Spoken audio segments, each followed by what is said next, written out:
Congratulations, and as Miss Rachel would say, I'm so proud of you. You might not know I say that because you probably don't watch our show because you're not two. Okay. Thank you so much. I am incredibly, incredibly honored. Thank you so much to Dean Knott and the senior leadership and faculty. Recently, I was reading about an event I'd be attending, and I saw that there would be an early childhood education expert there. I was really looking forward to meeting them and gaining insights from their wealth of knowledge. As I read more about the event, I suddenly realized the early childhood expert that was attending the event was me. That led to panic and the feeling that I had tricked people into thinking I knew stuff. I definitely have imposter syndrome. I have it right now. I'm kind of freaking out. A lot of us have thoughts like that. You're not good enough. You should shrink and not take up space. Remember how you didn't make it into the gifted and talented program in 2nd grade? I'm still bitter about that. Our thoughts can tell us we're the opposite of who we are. Our thoughts lie. I used to wait for someone powerful to give me permission to use their power. Other people were the gatekeepers, the change makers. But the truth is, you don't need to wait for anyone else. Find your role to play and show up. You are the one. When my son had a severe speech delay, I searched YouTube and streaming sites for a show that helped with learning to talk. But I couldn't find anything like what I was imagining. I kept thinking someone should do a show with all the great speech development strategies and early intervention techniques we were learning. Maybe a teacher. Hey, I'm a teacher. Who could sing? Do, re, mi, fa, sol, la, ti, do. Who learned how to be a great educator at NYU Steinhardt.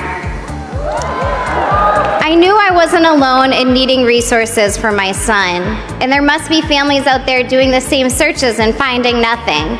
Families that didn't have access to the same resources that we had.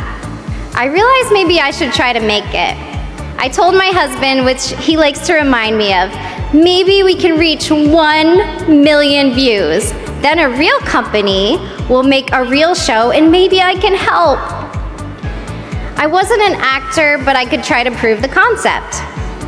6 billion views later, we're the company we were waiting for to make the show.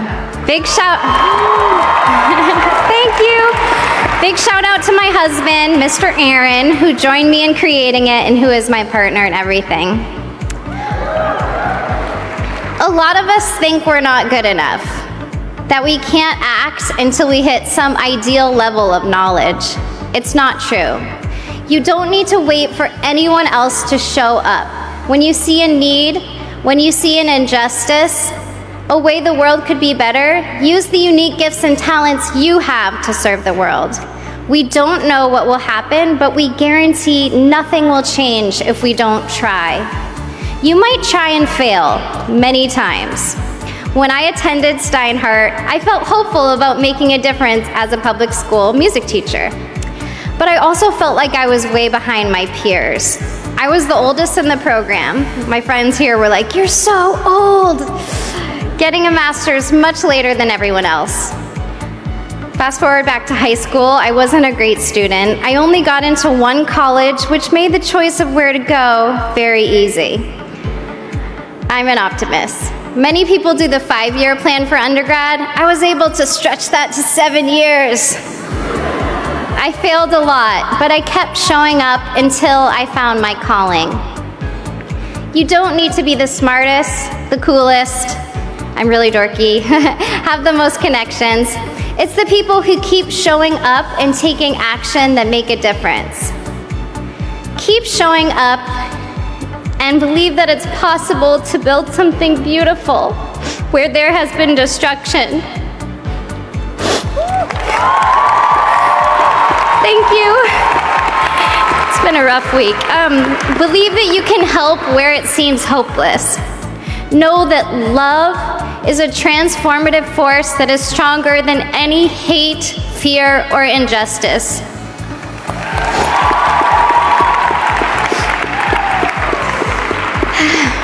I'm fueled by what I hear families say every day about what they're facing and what they need. These families have blessed me with a platform that I can now use to advocate. I've been advocating for children's rights, fighting for every child to have access to early childhood education, a safe place to live, the support they need to grow and thrive, and for their families who care for them, paid family leave and affordable childcare. Thank you.